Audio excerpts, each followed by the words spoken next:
Bonjour et bienvenue dans cette série de tutos.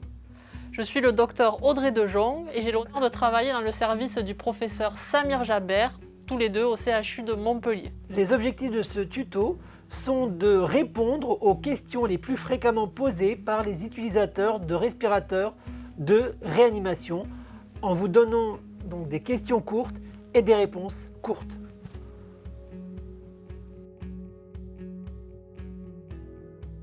Audrey, quels sont les principaux modes ventilatoires utilisés en réanimation?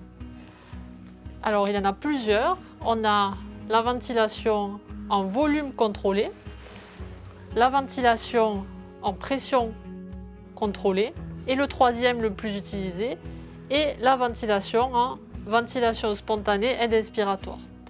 Donc le premier mode le plus fréquent, c'est le mode de ventilation en volume contrôlé. La caractéristique de ce mode est qu'on va demander à la machine de délivrer un certain volume qui est déterminé par nous-mêmes. Donc là, vous voyez, le volume est réglé à 360 ml. Et donc, pour obtenir ce volume, la machine va devoir insuffler une pression avec un certain débit. Ce débit va être constant, donc il s'agit d'un débit carré dans le mode en volume pour aboutir au volume demandé. Et donc la courbe de pression est assez caractéristique, avec ici une pression de crête, puis une pression de plateau, et enfin à l'expiration, la pression expiratoire positive. Le mode maintenant en pression contrôlée. Donc si on repasse sur l'écran du respirateur, le mode en pression contrôlée, on demande cette fois-ci au respirateur de délivrer une certaine pression. Ici par exemple 18 de pression expiratoire. Donc pour ça, le respirateur va délivrer un certain débit qui cette fois-ci va être un débit décélérant parce que son but est d'obtenir une pression que vous voyez ici.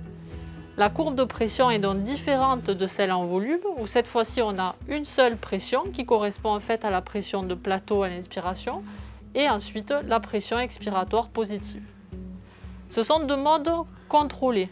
Le dernier mode le plus utilisé et le mode en aide inspiratoire, ventilation spontanée aide expiratoire, ou peut-être si on appuie sur le ballon pour déclencher un effort.